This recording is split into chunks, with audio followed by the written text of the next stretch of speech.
ವೀಕ್ಷಕರೇ, ಶಿವರತ್ನ ಕಿಚನ್ಗೆ ಸ್ವಾಗತ. ನಾನು ಇವತ್ತು ಮಿಲೆಟ್ಸ್ ಬಿಸಿಬೇಳೆ ಬಾತ್ ಮಾಡ್ತಾ ಇದ್ದೀನಿ. ಅದಕ್ಕೆ ಬೇಕಾಗಿರುವಂಥ ಪದಾರ್ಥಗಳು: ಮಿಲೆಟ್ಸ್ನ ಮೊದಲೇ ನಾನು ನೆನೆಸಿಟ್ಕೊಂಡಿದ್ದೀನಿ,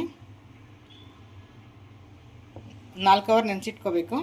ಮತ್ತು ಅದ್ರ ಜೊತೆಗೆ 1 ಕಪ್ಪು ಕೆಂಪಕ್ಕಿ ತೊಗೊಂಡಿದ್ದೀನಿ, 1 ಬೌಲ್ ತೊಗರಿಬೇಳೆ, ಅರ್ಧ ಬೌಲು ಹೆಸರುಬೇಳೆ, ಮತ್ತು ಅದಕ್ಕೆ ಹುಳ್ಳಿಕಾಯಿ 1/4 kg, ಬಟಾಣಿ 1 ಕಪ್ಪು, ಗೆಡ್ಡೆಕೋಸು 1, ಆಲೂಗೆಡ್ಡೆ 1, ಕ್ಯಾರೆಟ್ 1, ಟೊಮೆಟೊ 2, ಹೆಚ್ಚಿರೋ ಈರುಳ್ಳಿ. ಎಣ್ಣೆ ಕಾಯ್ದಿದೆ, ಇವಾಗ ನಾನು ಸಾಸಿವೆ ಹಾಕ್ತಾ ಇದ್ದೀನಿ.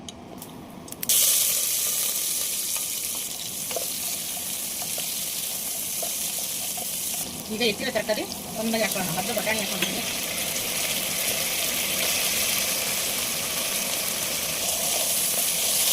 ಇನ್ನು ಡಬಲ್ ತರಕಾರಿ ಹಾಕೋಬಹುದು.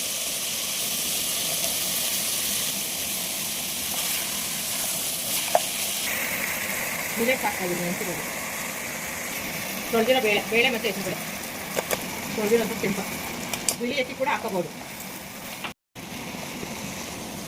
ನೀರು ಒಂದು ಇದಕ್ಕೆ ಡಬಲ್ ಕ್ವಾಂಟಿಟಿ ಹಾಕೊಳ್ಳಿ. 1 ಲೋಟ ಅಕ್ಕಿಗೆ 3 ಲೋಟ ನೀರು ಹಾಕೋಬೇಕು.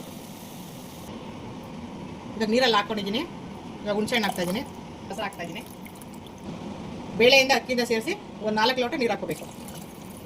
1 ಕಪ್ ಬೇಳೆ, 1 ಕಪ್ ತೊಗರಿ ಬೇಳೆಗೆ, 1 ಕಪ್ ತೊಗರಿ ಬೇಳೆ, 1 ಕಪ್ ಅಕ್ಕಿಗೆ 4 ಲೋಟ ಅಥವಾ 5 ಲೋಟ ನೀರು ಹಾಕೋಬೇಕು. ಹಾಕ್ತಾ ಇದ್ದೀನಿ. ನಾನು GRB ಬಿಸಿಬೇಳೆ ಬಾತ್ ಪುಡಿ ತೊಗೊಂಡಿದ್ದೀನಿ, ಅದನ್ನು ಹಾಕ್ತಾ ಇದ್ದೀನಿ.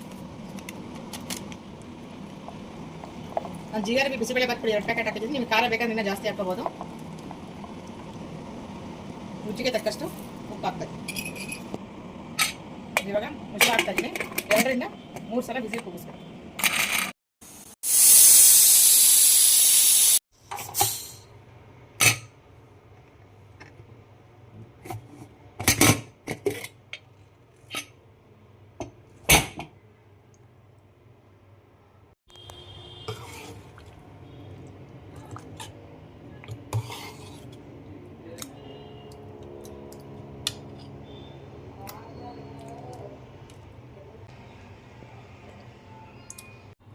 ಹುರಿದಿರೋಂಥ ಕಡಲೆ ಬೀಜ ಹಾಕಿದ್ದೀನಿ, ಮಿಕ್ಸರ್ ಹಾಕಿದ್ದೀನಿ, ಮತ್ತು ಗೋಡಂಬಿ ಹಾಕಿದ್ದೀನಿ. ಒಳ್ಳೆ ಟೇಸ್ಟ್ ಇದೆ, ನೋಡಿ ನೀವು ಮಾಡಿ. ಇಷ್ಟ ಆದರೆ ಶೇರ್ ಮಾಡಿ, ಸಬ್ಸ್ಕ್ರೈಬ್ ಆಗೋದು ಮಾತ್ರ ಮರಿಬೇಡಿ. Thank you.